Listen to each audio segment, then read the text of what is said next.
Hello, everyone. I'm very happy to be here, and I thank HESI and Joe and everyone else for giving me the opportunity to be here and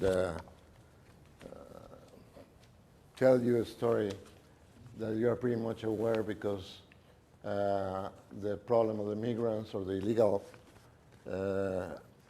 immigrants has been on the press for a long time since the politicians took it and I think that this is very important that we learn a little bit more about it, although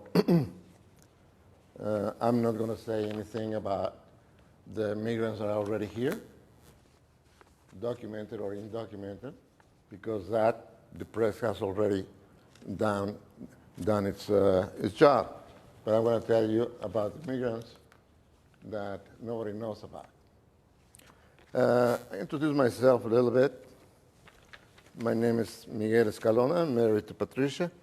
We've been married for 47 years. And it really feels like 10 minutes. Under the water, okay.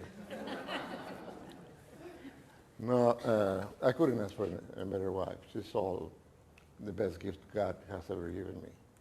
So we have 6 daughters. And this is something that happened because I like girls all my life. Since I was a little boy, I like girls. So God told me, you really like them? Here's 6.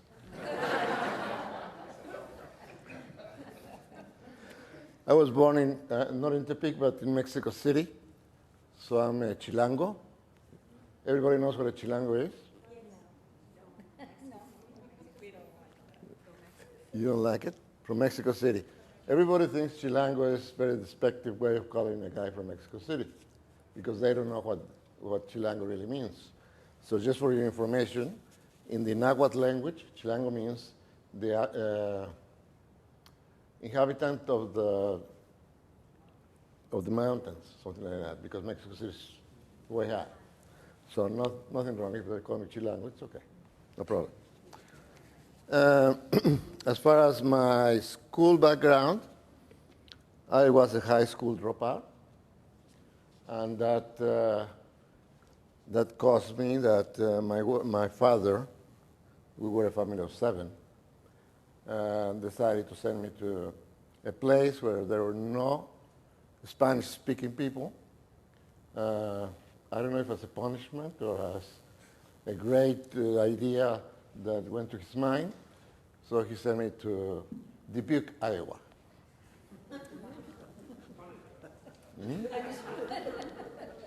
Dubuque, Iowa, yes. I didn't speak English at all. It was a military school also. So I cried for 2 months every night. But it really changed my life. It was a big change in my life. Although I suffered a lot of that over there because of the weather. I mean, Mexico City has a very different weather, so I felt like a penguin there. I was freezing all day. And although it was very tough for me, I've been there back a few times just to visit. And the place has a lot of meaning for me because it really helped me in changing my life. I was very, very... then I became a CPA. I have never studied I worked as a CPA. I've been a salesman all my life. When we had already 3 of our girls, I went to a university in Mexico to study sales and marketing, which is my vocation. So I've been doing that for a long, long, long time. And mainly, since I learned the language, I have spent most of my life in foreign trade. And why in foreign trade? Well, my dad had a propane business in Nayarit, like, where are you? like I said, and we used to buy the product from a company in U.S. called Warren Petroleum in Tulsa, Oklahoma. So then me living in Mexico City, this gentleman from Warren Petroleum thought that I could help them translate when they wanted to sell to Pemex, which is the national state-owned company, big thing. So I helped them, but the time came and I asked them, well, I don't think you need to travel all the way to Mexico City. Why don't you let me handle that business? And from there on, this was growing and growing and growing, and more and more companies from England, from other places in USA, from a lot of ocean transportation, ships and chartering and all that I enjoyed. But I'm not a chemical engineer. I'm not an engineer at all. So why was I successful doing that? Because I've been a translator, not only of the language, but of the culture. If you deal with Mexico and Latin America in general, you see the Americans come to talk to these big companies, and they offer things, and they think they see those other guys very much interested, and they think they have a deal. So they come back to USA, and then try to talk to them again over the phone, or send, in those days, they sent telexes, and they never got an answer, never.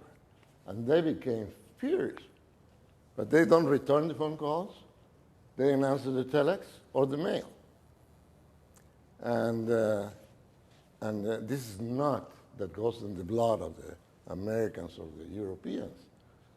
So what I did is be in the middle and try to make things happen, and then we got the business going. So it's a matter of culture, that I know how the Mexicans are, and I know how the people from all over the world different. So it was very good, and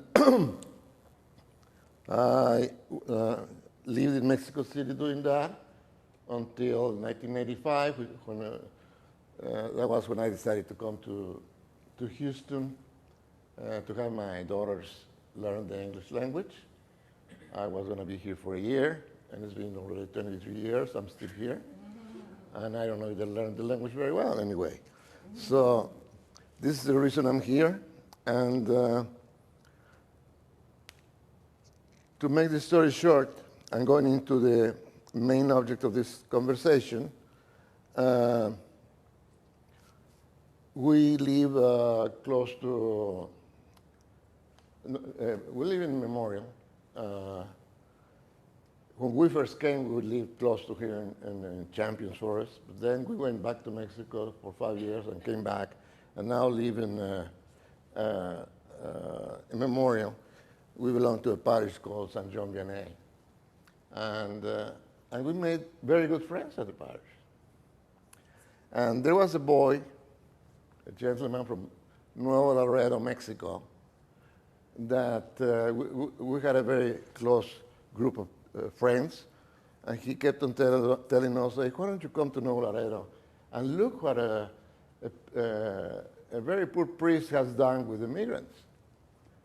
And he helps them. He tried to build something on the back of the parish, which is very poor, but they have just on the floor they have the cushions, and they feed them the way they can. But we didn't really go to Nuevo Laredo until this terrible tragedy in Victoria, Texas, when 19 men, women, and children died suffocated inside of a trailer box, which was locked in plain summer. So all those people died, and that made us say, hey, let's go and visit Nuevo Laredo and see.